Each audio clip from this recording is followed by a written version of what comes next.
Welcome back to Talking with X's and O's with Alex and Tyler. Today we're going to be at Cronkite, and there was some great adventures getting here today. We had parked earlier, if you know downtown Phoenix. It's a little complicated with roads here and there, but me and Alex had quite a little craziness going on getting here, and with parking and all the hectic going on because there's a D-backs game going on. So parking's crazy expensive right now. Yeah, so we finally found a place to park after I drove around to about like 5 different garages.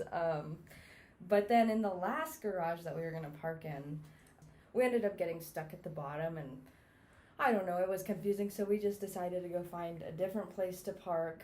And then Tyler was able to get out very easily.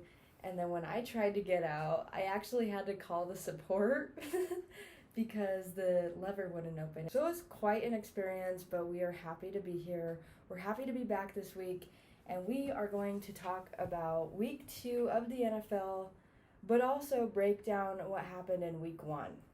Yeah, so quite some interesting things happened last week to start off the NFL season. Obviously, to start off, we had the Ravens and Chiefs, and two great offenses with Patrick Mahomes, Lamar Jackson, Derrick Henry, new addition to the Ravens, and Chiefs obviously looking to make a great start after winning Super Bowl 59 last year. So things are looking to start the NFL season were great.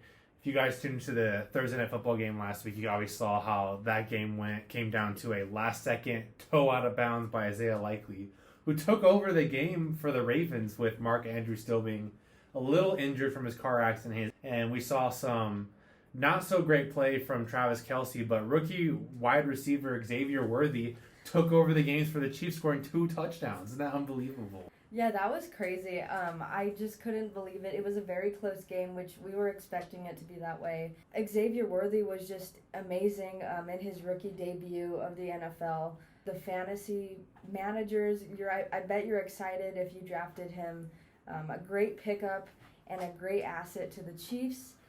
It was pretty crazy to see Isaiah Likely catch the ball. I think everybody at home on TV, but also in the stadium, thought it was a touchdown until they did the replay, and then it showed his toes out of bounds. But it was funny because Patrick Mahomes actually said in a conference later on, oh, he should have worn white cleats. Yeah, and it's funny because the first thing that pops in my mind when I saw that Isaiah Likely out of bounds catch was the Kevin Durant three-pointer against the Bucks a couple years to tie the game in fourth quarter or to potentially win the game. And look at the replay, and Kevin Durant's foot's on the line as he shoots the three-pointer. And everyone's like, oh, he should have worn a shoe half size or something like that. It's just like, it's funny how the slightest things can impact any game in general like that. And the craziest thing about it all is that the amount of space that was over the line, that's probably the extra space in his shoe. That's not even where his toes were his shoe. But that's a great comparison. But then we had the Packers and Eagles, actually the first game of the NFL season. Poor field conditions, and then Jordan Love injured his knee towards the end of the game. He had an MCL injury. So that was very interesting to see. Saquon Barkley, a great player for the Eagles. And Saquon Barkley took over the game for the Eagles. I mean, he scored more touchdowns than the whole Giants team did at all last week. And, I mean, we saw how the impact that Saquon had for the Eagles and how Jordan Love was playing, his first year into his new contract with his record-breaking contract before Dak unfortunately got his new contract. I don't agree with the contract sign, but I digress. But overall, it was a great game. Like I mentioned last week, it's probably going to be a close. I thought it was going to be a 10-point game, but actually a lot closer than I originally thought it was. But it was still a high-scoring game. Like you said, first game in Brazil, conditions were poor because obviously they're used to playing with soccer, so the grass is not as thick. It's not super. It's slick. It's very slippery. People were slipping on the field. We obviously saw that in the first quarter when it was a 6-point game. But yeah, big thing came out of that was Jordan Love's injury. Thankfully for Packer fans, it's only grade 1 to grade 2 MCL sprain, so he's only going to be out maybe 3 to 6 weeks. The only unfortunate part for Packer fans is now they're going to have to deal with Malik Willis, who I don't feel like is going to be the savior for the Packers. I think he might last a game before they pick up another quarterback. I just don't think Malik Willis is going to be that great of a backup quarterback for the Packers. Yeah, it's crazy because his contract was $220 million for a 4-year contract. And then now he gets injured and will be out for, like you said, 3 to 6 weeks. So it's going to be interesting to see how the Packers maneuver their way around that and how they kind of adapt to all the changes with the new quarterback very early into the season. And then the next game, the Cardinals-Bills, what a sad game. Up by 14, and then they let the Bills come back and win it. Crazy.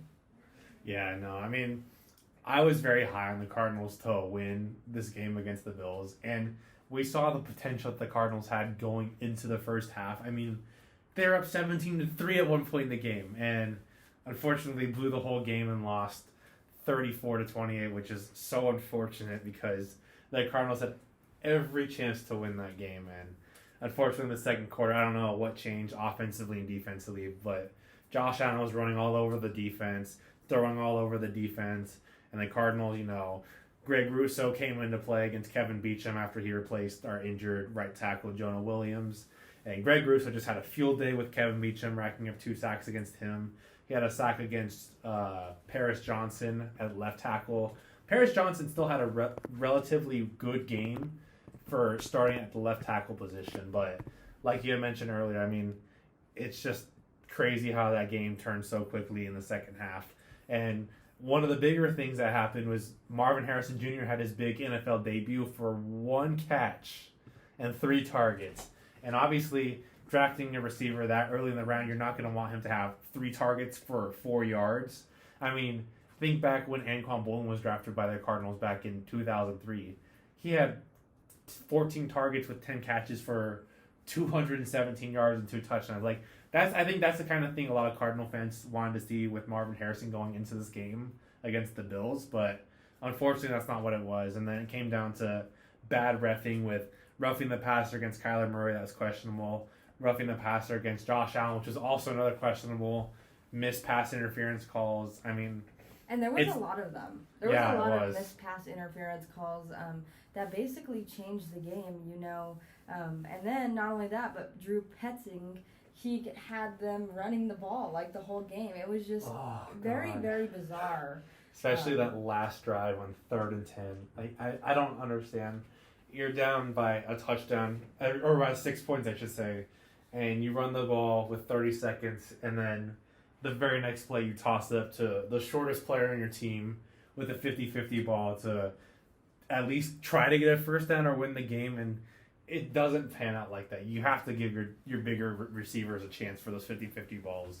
Now, for you Bills fans, you got away this week, but can you guys take down the Dolphins on Thursday? And for you Cardinals fans, you better be watching the game on Sunday because Marvin Harrison, this may be the game where he shows what he can do after that poor performance on Sunday.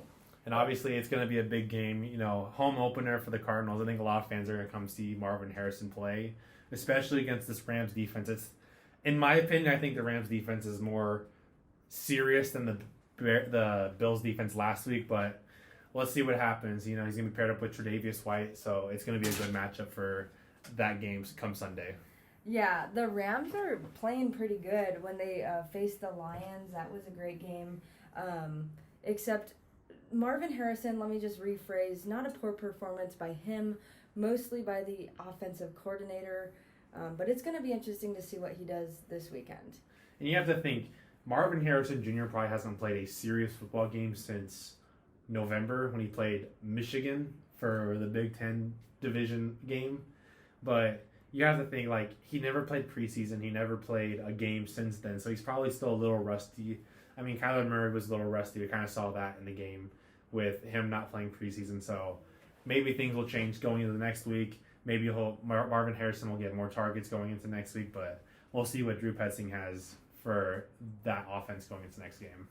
Yeah, it's going to be interesting. And I do think that Marvin Harrison will get more receptions this week just because of everything that happened after the game and how Kyler Murray was saying that he's not going to feed the ball to Marvin Harrison. So a lot of criticism by a lot of people to the Cardinals after that matchup. Now moving on to the Patriots and Bengals, a huge win by the Patriots, took down Joe Burrow. The Bengals are, I think, 1-5 the last 3 years in the weeks 1 and 2. And that's just like something crazy to think about. And even something more crazy that I saw is that Joe Burrow is 5-1 against Josh Allen and Patrick Mahomes, but he's 0-5 against Jacoby Brissett. A weird and wild stat to think about, because you think Joe Burrow is a lot better quarterback than Jacoby Brissett. Yeah, Patriots ended up pulling an upset win against the Bengals.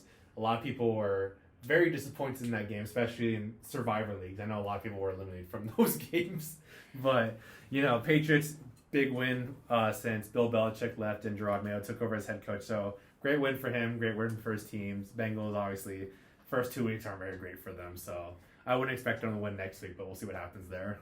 Yeah, the Bengals are off to a slow start as usual. Not an uncommon thing for the franchise.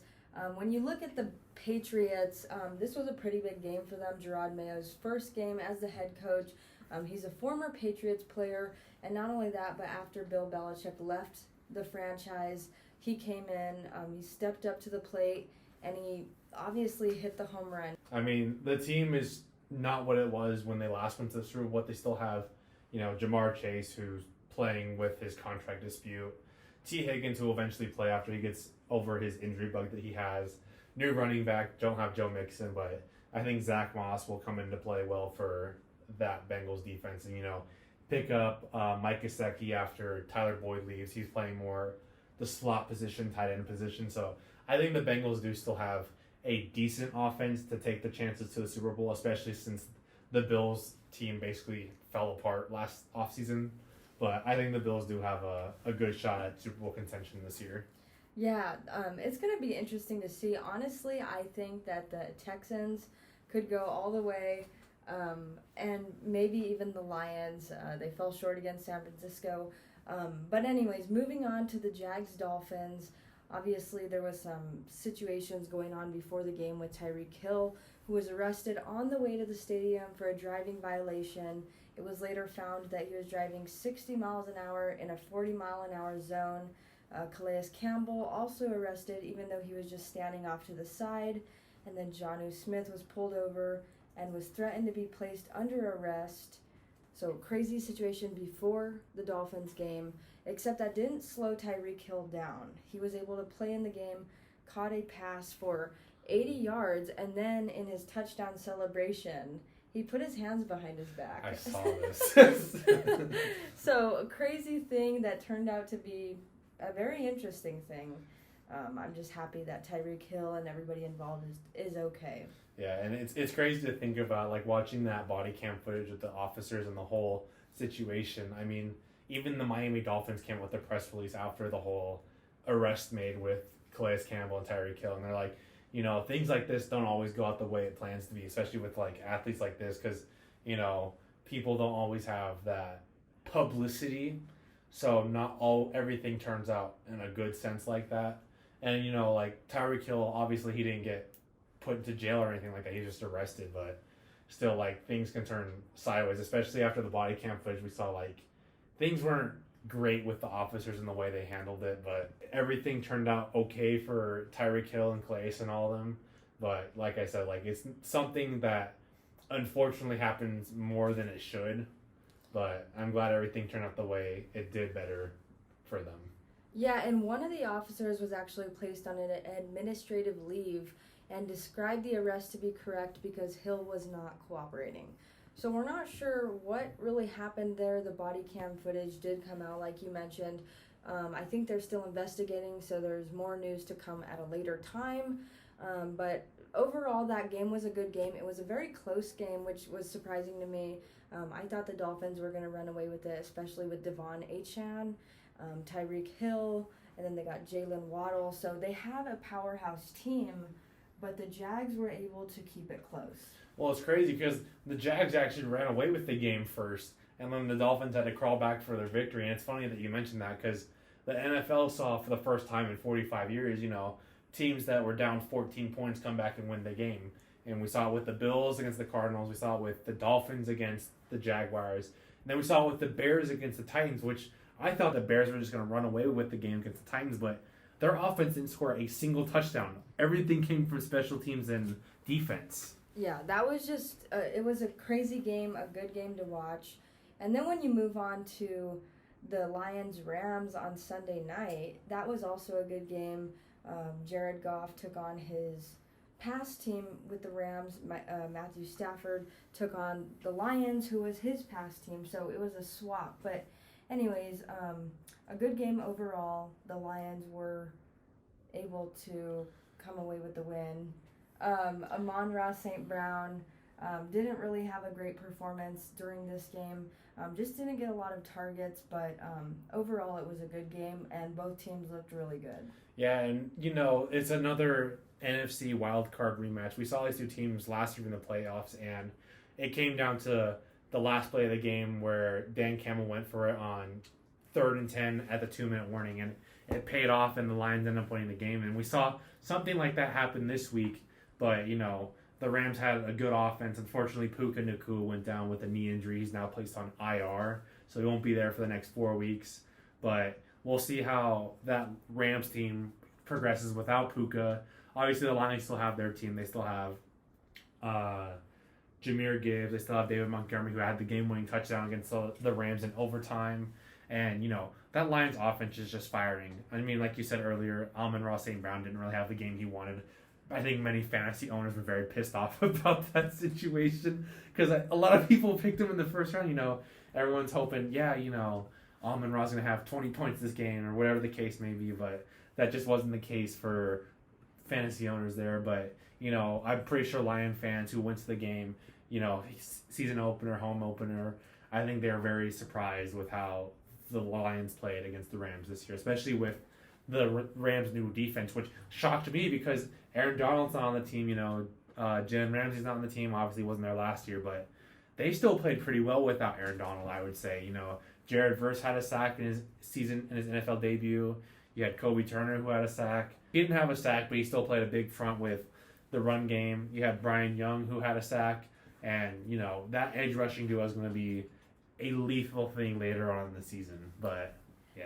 Yeah, and then when we move on to Monday Night Football, the Jets and 49ers, a game that people were just waiting for all week long. Aaron Rodgers' first game back after over 600 days, but they just could not get it done. The 49ers took down the Jets in San Francisco with Brock Purdy and Jordan Mason. Christian McCaffrey was injured. So a huge win for the 49ers. A lot of people, I think, were believing that the Jets would have won, including myself, I'll admit it. But Christian McCaffrey is injured again. Yeah, and I think that's one of the bigger things with the 49ers going to this game. I mean, like you said, you thought the Jets were going to win. I told you the Niners defense just was too strong for that. But, yeah, the big thing coming out of that game was Christian McCaffrey didn't play. And we saw Jordan Mason come out and play his first start in the NFL for his career. And he had a crazy debut. I mean, he had a lot of rushing yards. To be exact, he had 147 rushing yards. And he had a touchdown to go along with his season to begin his NFL start. And it looks like he's going to start next week with Christian McCaffrey having what's now known as Achilles tendonitis, which could hold him out for another couple of weeks depending on how the game goes. But yeah, he had a big life game of his, and it was all overshadowed because the response of him after the game going, he knew he was going to start Friday night, and the whole internet blew up over that because everyone was like, he thought he knew he was going to start Friday night, so were the 49ers holding off that injury report, and then it became a whole other situation now. Basically, his whole career game is now being overshadowed by one question being asked after the game. And it sucks for him because, after having a career game like that, you want to just soak in that moment and talk about your performance. And now everyone's talking about, did you know, if you're going to start Friday, was McCaffrey really out? Did he actually practice? And it sucks being that player in that situation because, you want to soak in your moment that you just experienced the game of your life. Yeah, it's crazy. And then for all of you guys who don't know, the Madden curse, and Christian McCaffrey was on the last Madden cover. I think the only players who didn't get hurt during the season after being on the Madden cover was Patrick Mahomes and Tom Brady. So it's very interesting that right at the beginning of the season, Christian McCaffrey is hurt again.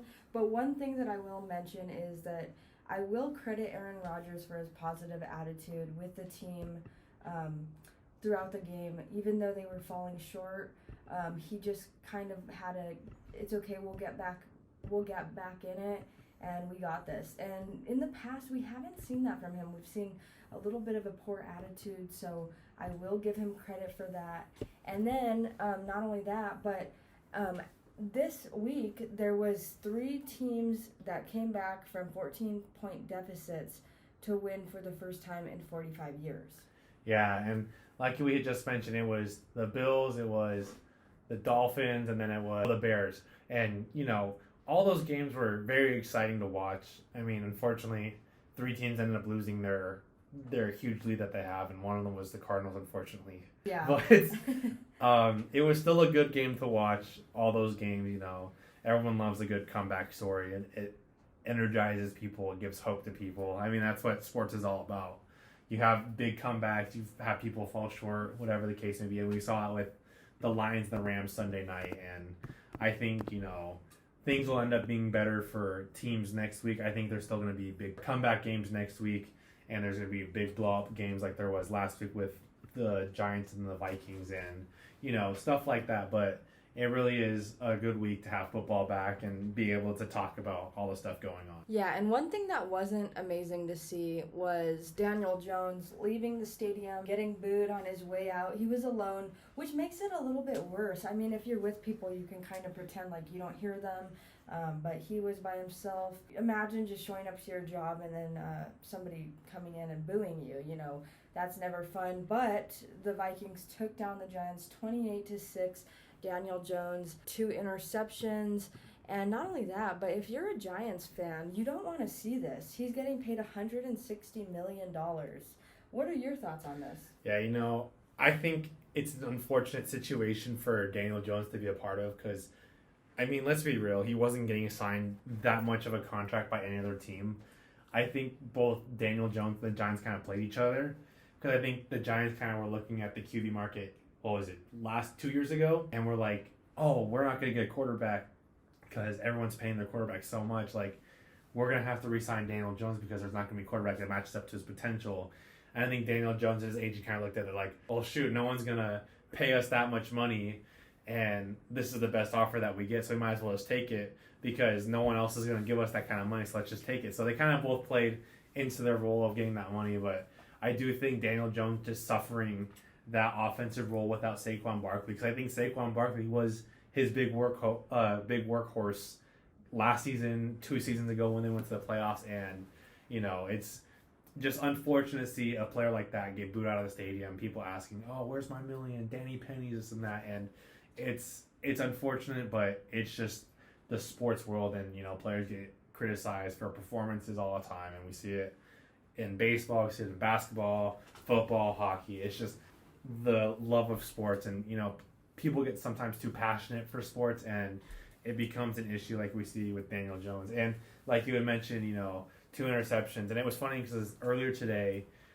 Jonathan Grenard had an interview talking about the game. He says, yeah, we felt bad for the kid because he's just getting destroyed all game long, no offensive help, defense isn't really sticking in the game. And he's like, you feel bad, but you don't want to be on that side of the ball, getting your butt whooped here and there. But yeah, it's an unfortunate situation. But on the good hand, we saw Malik Neighbors with his NFL debut. He put up 66 yards, and I think he'll have a good career with the Giants.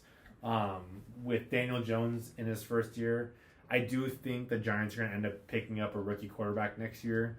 I think it's just time that they move on from Daniel Jones. I think Daniel Jones is going to end up becoming like a career backup after this season. Yeah, I think so too. They're going to need to find a way to kind of work around that and just find a different reliable quarterback. I don't know, but they're going to need to do something different if they want to have a brighter future, because these last few seasons have not been a fun time for Giants fans, but not only for Giants fans, but for Browns fans. And then we saw that Deshaun Watson, another lawsuit. Yeah, and it's just unbelievable how many lawsuits this guy has been a part of. I mean, Brown fans aren't happy with his performance. Obviously, he's getting paid a ton of money. I think it's like $275 million guaranteed or something around there. And for him to be getting paid that much and having the poor performance that he's had the last 3 years with the Browns. I mean, his first year with the Browns, he was suspended half the season, came back, didn't play very well. Last season, played half the season, didn't play very well, got a shoulder injury, was out the rest of the season. Now we're seeing him start again this year. And again, poor performance against the Cowboys, and just seeing everything merge together. I think a lot of Browns fans are just done with him. So then when this lawsuit came out about him having another sexual assault and battery charge against this woman he went on a date with, I think a lot of Brown fans are hoping that this allegation is true. The NFL is going to suspend him, and then they could just void the rest of his contract, not have to pay the rest of his contract out. But we'll see how that plays out. It's actually quite funny because the other day, NFL fans actually found out Deshaun Watson's burner account with the name of Leroy Bickerson 4. So it was this huge thing, and, Deshaun Watson's claiming, oh, if I had this O-line like the 49ers did, I would be playing so much better, or if I had this or that, and it's presumed that this is his burner account because all he does is talking and praising about Deshaun Watson, but obviously it's never going to be found out. It's just speculation at this point, but yeah, it's going to be one of those things that the Browns fans are going to be looking at for Deshaun Watson and his contract going into his career this season. Yeah, they're going to need to figure out what they're going to do with him. It's definitely going to be something to keep your eye on, but also Xavier Worthy is something to keep your eye on. And as I mentioned earlier, fantasy manager is probably very excited if you drafted him. He played at the University of Texas at Austin and scored 26 career touchdowns, which is the third all-time in Texas football history. Now, he also set the record at the NFL Scouting Combine with a 4.2 second 40-yard dash. So that's an insane speed for the NFL Combine. Yeah, and I think Xavier Worthy's draft stock after that 40-yard combine, I think is what projected him to go first round. Because I think many people expect him to go middle second, maybe early third. And when he came out and shattered the 40-yard dash, I think a lot of executives and scouts were like, oh, maybe we need to take a closer look at this guy. And they end up finding out, maybe he's more of a deep threat receiver that we can utilize in more run plays. Like we saw last week, he had a rushing touchdown and a receiving touchdown, which it was great to see his speed go off in like that. Obviously, the first score for the Chiefs for their season, and then a deep pass with Xavier Worthy taking off down the field. So Chiefs have a very speedy wide receiver core. Obviously, Marquise Brown is injured, but I think he'll be coming back this Sunday playing against whoever they are playing against. And it's going to be one of those offenses where if you're not playing cover 2 safety or whatever the case may be, you're going to be in a lot of trouble going out and playing defense against them. Okay, do you think that Xavier Worthy was a good pickup for the Chiefs? Because obviously he went first round very fast, and the Chiefs are a very speedy team. And a few seasons ago they released Tyreek Hill, and he went over to the Dolphins. But do you think Xavier Worthy will play better than Tyreek Hill when it comes to the Chiefs team? Or do you think that Tyreek Hill would have been better to stay on the Chiefs? I think for what it's worth, I think Tyreek Hill is a better receiver than Xavier Worthy. But, Tyreek Hill's asking for too much money, wanting the ball more. I think Xavier Worthy will end up being a better receiver for the Chiefs later on in his career for the Chiefs. But as of right now, I think it's going to be one of those things that we have to wait to see what pans out, this and that. But it's funny because the Bills actually traded down their pick to the Chiefs to pick up Xavier Worthy. And it's just one of those things where we saw it come out, and week 1 we're like, oh, well, look what the Bills did again. They get Patrick Mahomes first, and now they get Xavier Worthy. But I really do think Xavier Worthy is going to end up being a wide receiver 1 on this team. And I do think he's going to have a very big impact later on down in his career for Patrick Mahomes and this Chiefs offense. Yeah, Tyreek Hill, he's a good receiver, except I just think that he doesn't fit for the Chiefs. Like, for some reason, I don't think that they were, meshing together. Tyreek Hill also had a situation with the team which kind of created some bad, it created a bad environment. So I do think that Xavier Worthy is a fresh start, and a good receiver for the Chiefs. Patrick Mahomes likes him, and he's going to get the ball a lot, so fantasy managers keep him in the game. Now, when it comes to Caleb Williams completed only 14 of 29 passes for 93 yards while also rushing for 15 yards in his NFL debut. He's the first quarterback since David Carr in 2002 to win the first game in the NFL. A terrible, terrible, terrible debut for Caleb Williams. He said in a conference that he promises to do better in his next one. What are you thinking about Caleb Williams and the Bears? Yeah, I expected more from Caleb Williams going into this game. 93 yards isn't going to cut it for an NFL team. It's fortunate that he ended up winning this game against the Titans because his defense and special teams ended up winning that game for him. But like I said earlier, your 93 yards isn't going to get you anywhere on offense. And it's crazy because, number one pick, he's on a high-powered offense with, Keenan Allen, DJ Moore, Roma Dunze, DeAndre Swift, Cole Kmet. And you look at that offense and you're thinking he's going to put up at least 200 yards. But like Bill Belichick said earlier last week, Caleb Williams just isn't accurate. And we saw that last week against the Titans defense, which I don't feel like the Titans defense is that great. I think, they have a very large age gap between their team to the rest of the NFL. A lot of their players are in their 30s, like we see Calvin Ridley, we see DeAndre Hopkins, we see Ladarius Sneed. I mean, those players aren't young. Like, they're old, and there's no way that the game should have been that close as it was last week. And I think for Caleb Williams, I think that was his wake-up call. Like, this is the NFL. Like, you have to play a better level than what you were playing at college and when you won the Heisman, because that level of play in college isn't going to take you far in the NFL. And we've seen that with players. I mean, see it this year with Bryce Young. We saw it last year with Bryce Young. We saw it with Sam Darnold to start his career. We saw it with Baker Mayfield to start his career.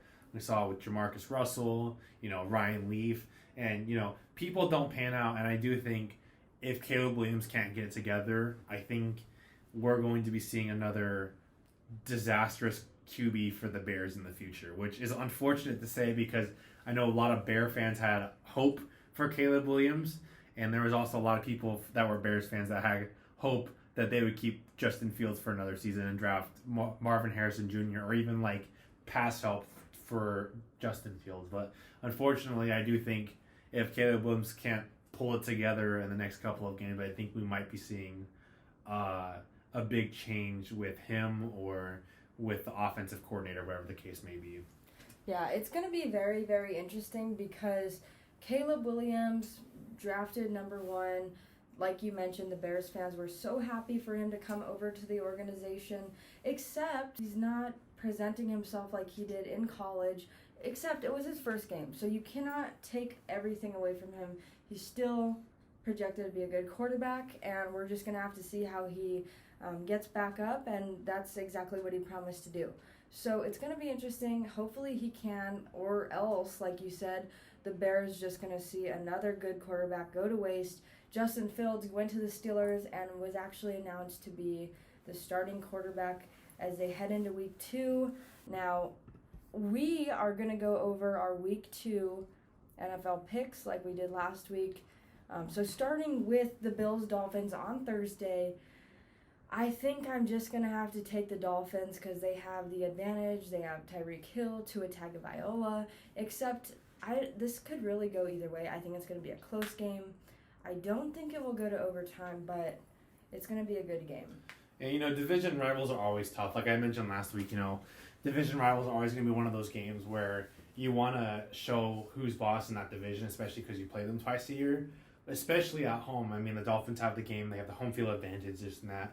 The only issue with the Dolphins is that both their starting running backs with Raheem Mostert and Devon Achane, they're both limited participants in practice this week. So could we potentially see Jeff Wilson playing as the starting role for running back this week? There's a possibility. But like I said last week, I don't think the Bills have the capability to keep up with this Dolphins offense and defense. They lucked out last week with the Cardinals' disastrous halftime fall apart, but I do think the Bills have the upper hand when it comes to offense. I mean, like you said, you have Tyreek Hill, you have Jalen Waddle, and I think those two wide receivers have a huge impact, especially on an inexperienced secondary like we saw last week with the Bills. But, Josh Allen will keep it a close game. We saw it last week. Ran for 2 touchdowns, threw for 200 yards after throwing for 79 in the first half. And it's going to be one of those games where Josh Allen's going to play tough. He's going to play aggressive. I mean, last week he put himself as co-MVP favorite, and I think he could make a case to go up from there against this Dolphins team. But I just don't see the Bills team keeping up with the Dolphins team come this game. I think the Dolphins will end up winning by a touchdown. Obviously, like I said, close game, but it's going to be Dolphins win for this week. Yeah, and then the next game, Chargers, Panthers. I think we all know the answer here. The Chargers are going to win this. Now, they are going to win. I don't have any doubt about that answer. Bryce Young, he was drafted very early, projected to be a great quarterback, but it just didn't work out with the Bears. So for that reason, I am going with the Chargers. But not only that, the Chargers, Justin Herbert, a great, great quarterback. So who are you taking for this one? Yeah, I'm taking the Chargers. I think it'll be blowout fashion like it was last week. I mean, Panthers, just embarrassing opening season. And it's funny because right now you can get tickets to that game for $1.50 in the lower bowl, which is hilarious. But, I don't think Bryce Young is ready for NFL. I mean, we saw it last year. I mean, granted his team was the worst team in the league, but I see it this year. I mean, he has Xavier Legette, and he played decent for his NFL debut. But I don't see Bryce Young being the franchise quarterback for this future. And maybe he'll prove me wrong later on the season or next season. Who knows? But as of right now, from what I've seen from Bryce Young, I don't think he's franchise ready. Where the Chargers, Justin Herbert's played to that potential of franchise ready. They just picked up a franchise tackle in Joe Alt, who played fantastic, by the way, against Max Crosby. He had 8 one-on-ones and had 0 pressures against an all-pro defensive end. That's unheard of. That's like Joe Thomas. But yeah, I mean, the Chargers' run game was just completely dominating last week against the Raiders' defense. We saw J.K. Dobbins, who had a career game, I would say, with the Chargers. We saw Gus Edwards a little bit with the game. And we saw Justin Herbert, not super great, but still had a lot of throwing yards. Obviously, he came back from the injury from preseason, but the Chargers' offense is very much a heavy run game situated around J.K. Dobbins and Gus Edwards. And I think with the Panthers' defense, especially losing Derek Brown, I think their defense is just going to get ran all over. So I think the Chargers are going to win. Like I said, I think it's going to be 10 to 14 point deficit for the Panthers. Okay, well, before we go any further, I have to say this because I'm shocked out of my mind. So I just got a text from a buddy who's in my fantasy league. He said, "Hey Alex, I sent you an offer on fantasy." It was for Isaiah Pacheco. So I have Isaiah Pacheco, and he's trying to trade me Michael Wilson, Tyrone Tracy Jr., and Ray Davis. I think that's the worst possible trade I've ever seen in my whole life. Good luck. I'm not getting rid of Isaiah Pacheco. He is the guy. Yeah, and I mean, I'm trying to make a trade right now. One of my fantasies to give up Brandon Ayuk for Marvin Harrison Jr. Because I think a lot of people right now are losing hope with Harrison, especially after that week's performance with the Bills with the 1 catch for 4 yards. And I was kind of hoping, Brandon Ayuk would have a better game last week against the Jets. But, right now it's just pending trade approval. So maybe my guy will end up trading for Marvin Harrison. I would love that. But yeah, I'm currently in that same situation with trade stuff and all that fun stuff. Okay, moving on to the Browns-Jags. I am going to take the Jags just because we saw how good of a performance they put up against the Dolphins. The Browns having another situation with Deshaun Watson, as you mentioned earlier. So for that reason, I am taking the Jags. Yeah, I'm going to take the Jags too. I mean, going back to Deshaun Watson and his whole situation with the Browns, I don't think there's any leadership with Deshaun Watson and the Browns. I don't think any players respect him. I think he is a lost cause for leadership on this Browns. And unfortunately, Browns have to deal with him because of the guaranteed contract. But I think by the end of the day, I think Trevor Lawrence and the Jaguars will end up sweeping the Browns away. and they'll end up running away with this game. I mean, granted, the Browns still did play decent against Dak Prescott and the Cowboys, but yeah, I mean, Jaguars offense, we saw how they played last week against the Dolphins. I think the Jaguars end up pulling a win from this game, but I do think it'll be a close game just because the Browns defense is a little bit better than the Jaguars defense, but it's all going to be how the Jaguars contain Myles Garrett, how they get passes around Denzel Ward, this and that. But offensively, I don't think Deshaun Watson is going to really do much. I think Amari Cooper might get some targets. I think David Njoku's going to get some targets. I think Jerome Ford, he's going to have a good rushing game, but I think the Jaguars will end up pulling away from this game. Yeah, so moving on, the Packers-Colts. I really think that the Colts are going to pull it off with Anthony Richardson, Jonathan Taylor. The game will be in Green Bay, but they're without Jordan Love. So, going to be an interesting game, but I am going to roll with the Colts. Yeah, and I think, Packers without Jordan Love and running with Malik Willis. We saw how Malik Willis was in the Titans. He was a third-string quarterback. He lost the starting position to Ryan Tannehill. He lost the starting position to Will Levis. I think having him in a starting position with the Packers, especially with where they're at on the team right now, I really do not see Malik Willis keeping a safe, strong game against the Colts defense. I mean, the Colts last week almost beat the Texans, like we mentioned. It was a close game. I think that's something we both predicted, that the Colts could end up pulling a W away from this game from the Texans, but Texans end up barely sneaking one out.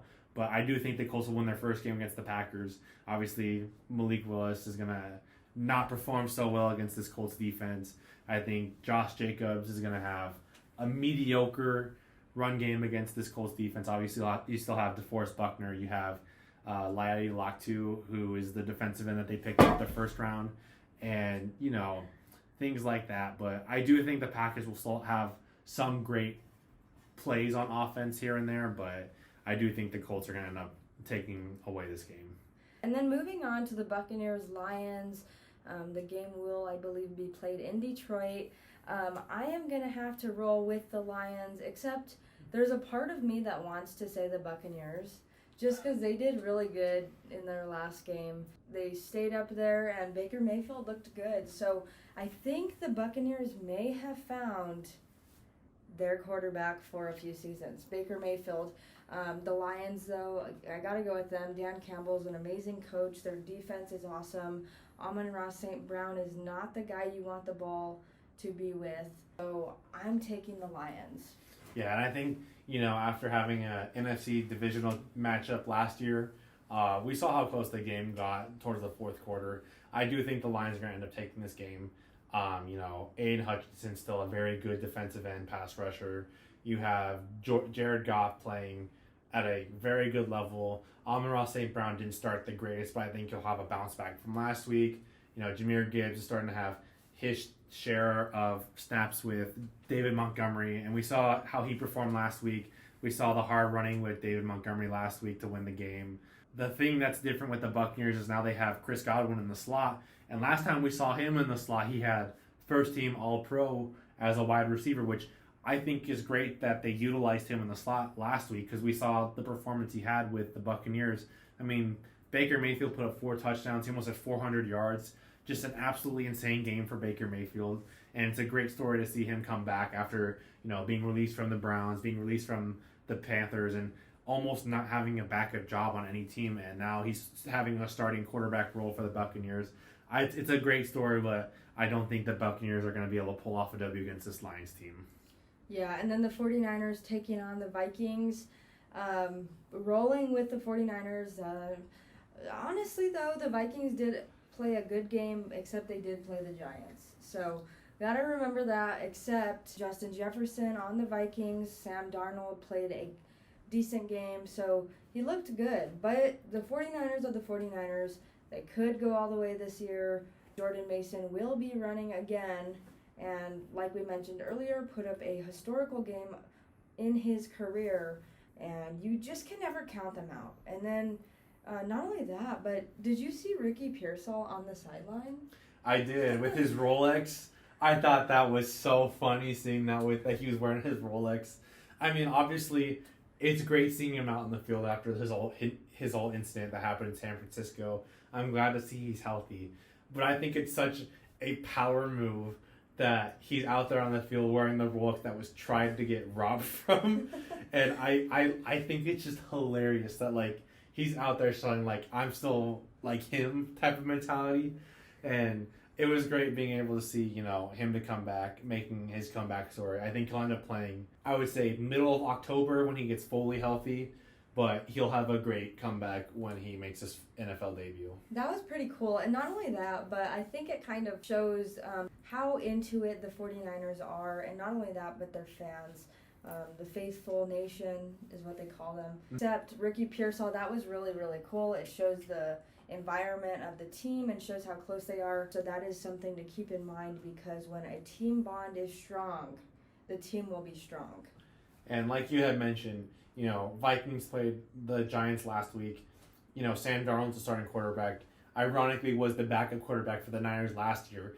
I don't think the Niners are going to have any chance of losing this game to the Vikings. I think Sam Darnold's going to have a hard time against this 49ers defense, I should say, with, Nick Bosa, Leonard Floyd, Javon Hargrave, Fred Warner, Travarius Ward. It's just that type of defense is not something you want to play against, especially making your first start in 2 seasons. And, their running back with Aaron Jones is all right, but offensive line is just atrocious. So I wouldn't be surprised if Sam Darnold got sacked 4 or 5 times this game. Aaron Jones probably is going to make some sort of impact, but it's probably not going to be to the degree that people are thinking of. But I think the Niners dominate this game, especially with Jordan Mason and how they've been playing so far. Once McCaffrey does come back, I think Jordan Mason will have shared snaps with Christian McCaffrey just to take the workload off of him. And I think that's a good thing for Kyle Shanahan to have after losing Elijah Mitchell in the offseason to IR. And being able to have that offense that you had last season going into this season, I think they're very high Super Bowl contenders. And I think we're going to see that against this Rams defense and offense this week. Yeah, I think the only way that the Niners can lose is if Brock Purdy has a bad game, which means interceptions. I don't know. I really do want to say he's a good quarterback, because he is. He led them to the Super Bowl. They couldn't win, but he still led them there. Except I just feel like a lot of quarterbacks who come into the league and are young, a lot of them don't stay good. Like, very, very few. And, like, we've seen it with Mahomes. He's still good.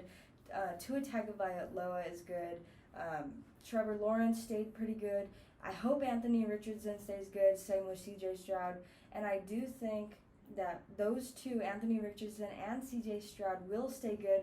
But something that worries me about Brock Purdy is his interceptions. And I just feel like if he were to go to another team, he might not be as good as he is. Just because the line can hold, the 49ers are a good team. What do you think? Yeah, I think we saw some of that on display last year when they played the Browns. Obviously, he didn't have Deebo Samuel, who was injured. He didn't have Trent Williams, the star offensive player for the 49ers on that offensive line. And he didn't play his best game, but he still had a game in contention against the Browns. Granted, it wasn't Deshaun Watson, it was P.J. Walker and Dorian Thompson. But I do think Brock Purdy is still a good quarterback. Granted, like, if you put him on a different team, will he still play to that level? He might not be able to, but with what he's at with the Niners right now, I don't think the Niners want to take that option away from him. In my view, I think he's more of a much better version of Jimmy Garoppolo, where he's a game manager. He doesn't have to do a whole lot until the game's on the line. He can still make plays here and there for being able to do all that plays going back and forth.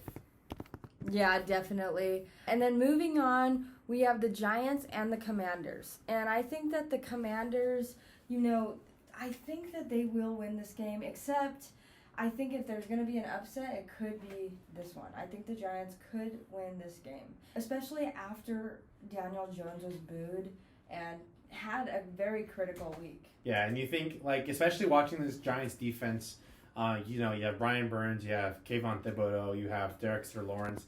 I think that defense is going to be a very deadly thing to see Jaden Daniels play against.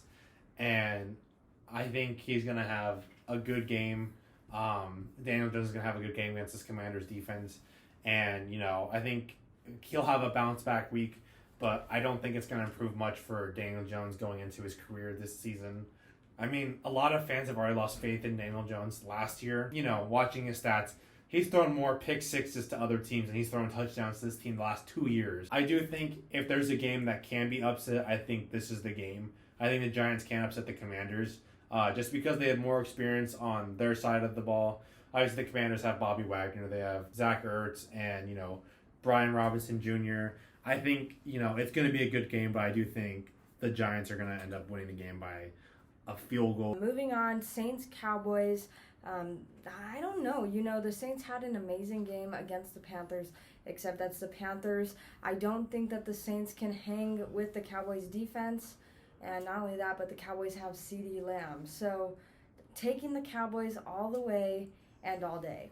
Yeah, I'm going to take the Cowboys, but I'm going to disagree with you on the fact of their offense. Their offense didn't play very well last week against the Browns. I think they were bailed out by their defense majority of the time. I think their defense is going to be one of the top defenses in the league this year. Saints obviously are going to have a hard time playing against that Cowboys defense, but I do think, especially with the Cowboys offensive line being majority rookies, I think Cameron Jordan, that defensive line is going to have a good game against Dak Prescott and the run game. I mean, Ezekiel Elliott is the lead back for the Cowboys again since he left for the Patriots, but I don't think the Cowboys are going to be that great of an offense against the Saints, but I think their defense will keep them away from losing this game. Yeah, it's going to be a good one. On the Jets and the Titans, I am taking the Jets after their loss against the 49ers. I think that they will improve and they'll get their first win against the Titans. DeAndre Hopkins is out, except one thing to note is Will Levis for the Titans played a great game last week. Yeah, and I'm going to agree with you. I think the Jets are going to end up taking this game against the Titans. Will Levis played a good game. Did he make crucial mistakes to lose the game? Yeah. I mean, we all saw the famous video of him throwing the pick six and him going on his knees with his hands on his head, like oh no, what did I just do? But I do think they have a good quarterback, but like I said earlier, the team is just very old.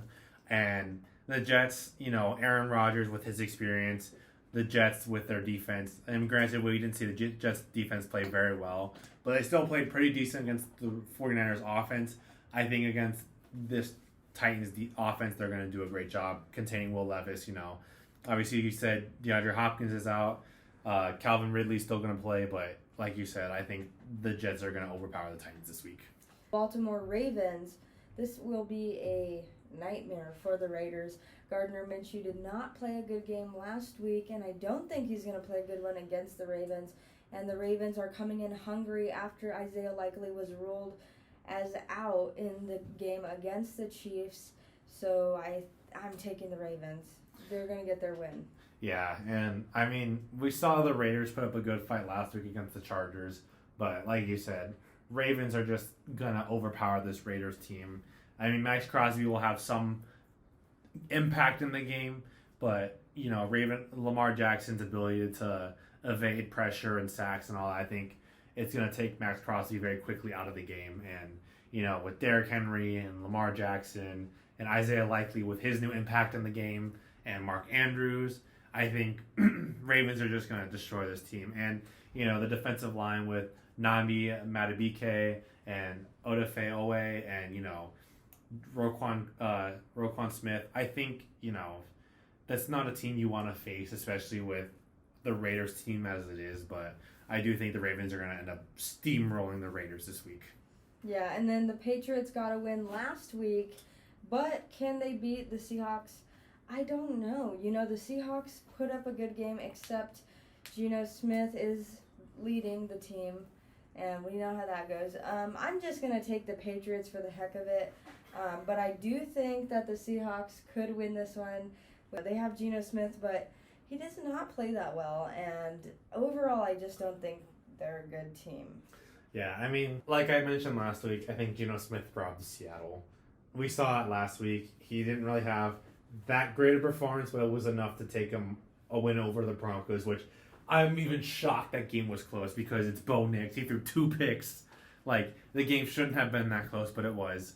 But I think Seattle's offense isn't where it should be, but their defense, on the other hand, is exceeding expectations. I mean, you have Byron Murphy II. You still have, that defensive line crew. You have, Tariq Woolen. You have Devon Witherspoon. And that secondary by itself with just those 2 names is not a secondary you want to mess with. And, the Patriots, like I mentioned earlier, they don't really have a true number 1 receiver. They have Ramondre Stevenson, who's their starting running back, but it's just going to be one of those games where I think Seattle's defense is just going to take over the game and stop the Patriots from scoring. Moving on to the Rams-Cardinals. I am taking the Rams. I wish the Cardinals would win, but I just don't think so. But I think if somehow Kyler Murray can connect with Marvin Harrison Jr., I think that they could possibly pull out a win. Except I'm going to roll with the Rams. Yeah, and I'm going to roll with the Rams too, unfortunately. Divisional matchup, the Rams always have our numbers against the Cardinals. And, with their defense, they have Trayvon Diggs, they have Kobe Durant, and, Jared Verse, Byron Young, Kobe Turner. Offensively, you're not going to have Puka, you're not going to have your starting right tackle, or your starting left tackle and your starting right guard, because they're both on IR. But, Puka's on IR too, so you're going to have Cooper Kupp, you're going to have Kerwin Williams, and a very depleted Rams offensive line. But like we saw last week, the Cardinals defensive line had 12% win rate pass rush. Like, that's something you do not ever want to see on an NFL team. But I do think it's going to be a close game. Cardinals are favored. I don't think they're going to win. I think it's going to be a close game, but I think the Rams are going to end up kicking a field goal to win the game. Okay, and then the Steelers will be traveling to Denver to take on the Broncos. Bo Nix played a good game in his debut. I do think that the Steelers will pull out a win just because their defense is strong, and I don't think the Broncos can win this one. Yeah, and one thing that we saw last week with Seattle against the Broncos was Geno Smith running the ball. Geno Smith doesn't run the ball at all. I mean, when he does, he makes a quick decision and he runs with it. But we see Justin Fields, and all he does is run the ball. And the fact that Geno Smith was able to get 30 yards off of that Broncos defense, I think they're going to be in a lot of trouble when Justin Fields comes to Mile High Stadium against that Broncos defense. Now, granted, Justin Fields didn't have a great passing game where he didn't pass anywhere to the middle of the field. It was sideline to sideline, but I do think with Justin Fields' running ability, I think the Broncos are going to be in a lot of trouble with that. And, Bo Nix had a good game last week. Obviously got his first touchdown as a rookie, but I don't see the Broncos taking a game against the Steelers, especially with TJ Watt and Alex Highsmith. Yeah, and if you can't stop Geno Smith, then I don't know what to tell you. Okay, moving on. The Cincinnati Bengals taking on the Chiefs. I think this will be the Bengals' second loss. The Chiefs are just so good. Mahomes, Xavier Worthy, Isaiah Pacheco, the list goes on, Andy Reid. I do not think that the Bengals will take the Chiefs down, and that's just about it.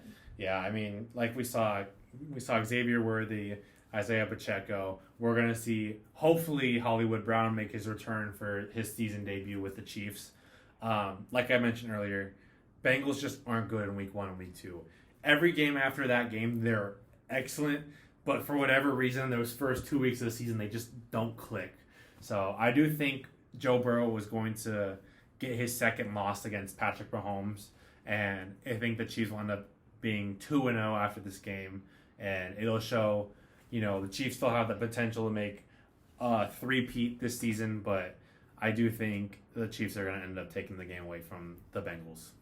Yeah, and then the Bears taking on the Texans. I'm going to pick the Texans just because I think they have the advantage.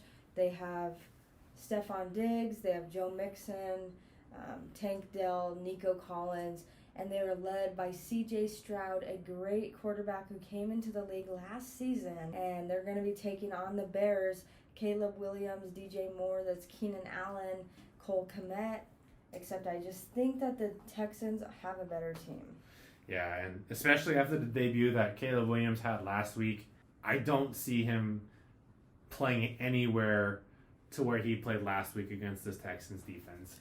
I mean, when you're putting up 93 yards against a Titans defense, you're not going to get any yards against this Texans defense. Will Anderson, Derek Stingley, brand new with Danielle Hunter. It's just going to be a hard game for Caleb Williams, especially in Houston, Texas. And, it's new environment, this and that, but I don't think Caleb Williams is going to get it done. I think C.J. Stroud is going to blow away the Bears. Their defense played well last week, but it's C.J. Stroud. He's not going to make the same mistakes that Will Levis made last week to keep him in the game. I think it might be a closer game than people think, though. It's a Sunday night game, except as we mentioned earlier, Caleb Williams kind of had a rough start. It's going to take him a little while to adapt. But moving on, the Atlanta Falcons traveling to Philadelphia to Lincoln Financial Field, taking on the Eagles. Kirk Cousins had a little bit of a rough start with the Falcons. They could not pull off the win, which was surprising to me, except for this reason. I'm going to take the Eagles, Jalen Hurts, and then Saquon Barkley. Saquon Barkley, as we mentioned, had a great game with the Eagles, and I don't think it's going to stop. Yeah, and unfortunately, after the performance we saw last week with Kirk Cousins, I mean, you would expect a lot more from him with the offense that they have. Drake London, Kyle Pitts, Bijan Robinson, that offensive line. And we just didn't see what we saw from Kirk Cousins. And granted, it might be from still recovering from that Achilles tear they had last year, but you can't go out there and lose to the Steelers with Justin Fields as the starting quarterback. I mean, especially for what he's getting paid, it's unexcusable to be losing that game. And now they're going to be playing the Eagles with a much stronger defensive line, Jalen Carter, Jordan Davis, Brian Huff. They're all going to be making some significant defense in the game, and I don't think they're going to have any chance of stopping Saquon Barkley and Jalen Hurts for offensively. And, I don't think the Falcons stand any chance against the Eagles. Okay, so moving on from football, we are going to go talk about the WNBA, one player that's been in the spotlight over the last week and for forever, since the league actually kind of was coming to a rise in the community and getting under the spotlight. Diana Taurasi, an 11-time All-WNBA first team, 4-time WNBA second team, a 6-time gold medalist, 3-time WNBA champion, first WNBA player to reach 9,000 points, 2-time finals WNBA MVP, and 1-time WNBA MVP. And the oldest player to play in the league currently at the age of 42, first pick in the 8th WNBA draft, played at UConn with Gino Auriemma and Sue Bird, another WNBA legend who retired last season. She was actually joking with Taurasi, saying, well, when I retire, you're going to be the oldest. With a national championship at UConn, she won 3 of them.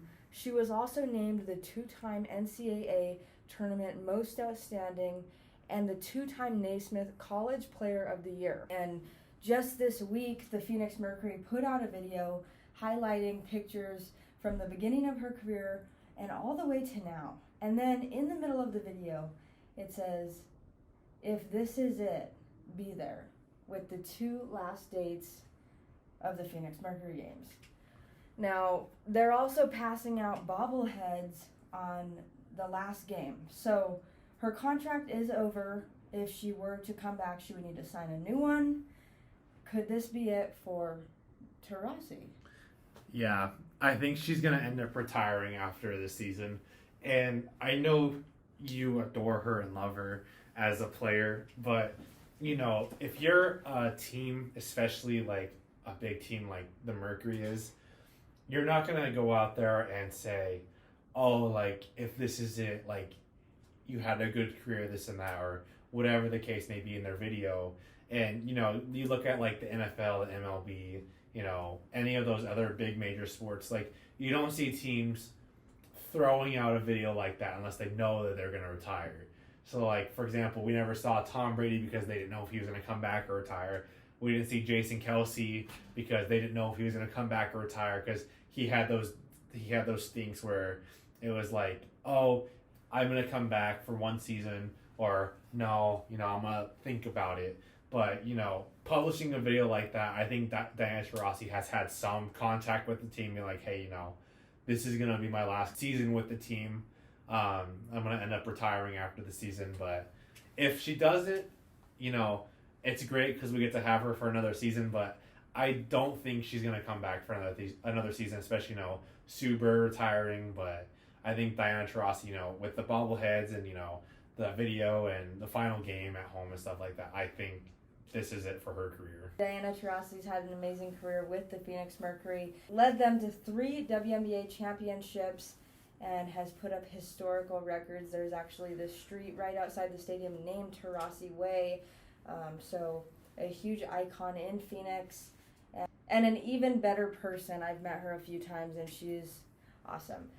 Now, a lot of people have criticized her recently because she said reality is coming to Caitlin Clark, and then Caitlin Clark came into the WNBA and kind of showed what she can do. So it's going to be interesting to see if Taurasi signs an extension or what she does. I really don't know. I could see that the team might possibly be trying to sell more tickets, but also the Mercury, not that great of a team right now. They're 16-17. They have clinched a spot in the playoffs, but moving into the playoffs, I don't see them going far. And the league is expanding. So Taurasi's been there for a lot of years, since 2003. Another player that's been interesting, Angel Reese, who suffered a season-ending injury, will miss the rest of her rookie season with a wrist injury. Before the injury, there was a debate on whether her or Caitlin Clark would be Rookie of the Year, and I kind of think that the injury settled that conversation. Yeah, and Angel Reese is a good player. She's a very physical player. We've seen that all season long, but I do think Caitlin Clark has the upper hand.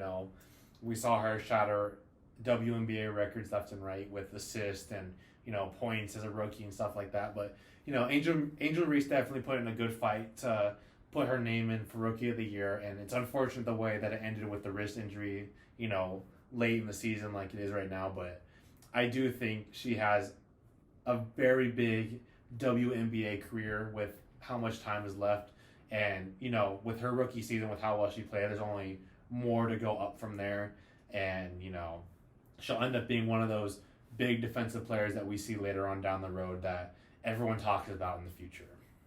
Yeah, exactly. And then not only that, but during her first season in the WNBA, she had 172 rebounds, 26 double-double games, and 15 consecutive games with the double-double. So Angel Reese, a great player, except Caitlin Clark has kind of expanded the league. I would give a little bit of credit to Angel Reese, but I think more people kind of tuned in on Caitlin Clark because of the impact that she made, not only in college, but coming into the WNBA. Yeah, and I think a lot of people look at Caitlin Clark, and it's kind of like the Christian Laettner of WNBA, where a lot of people looked at her in college and were like, wow, she's a really good player, this and that, and then you bring her over to the WNBA, like Christian Laettner when he went to the NBA, and with her performance that she had in the WNBA, people are starting to tune in and be like, oh wow, look at this, and it's had such a big impact in the WNBA that ticket prices have spiked up at every game she's been. I mean, you can even testify when you went to the Mercury game where Caitlin Clark played, and just how exciting that environment was. It was crazy, and I'm not even kidding. Every single seat was full. It was sold out.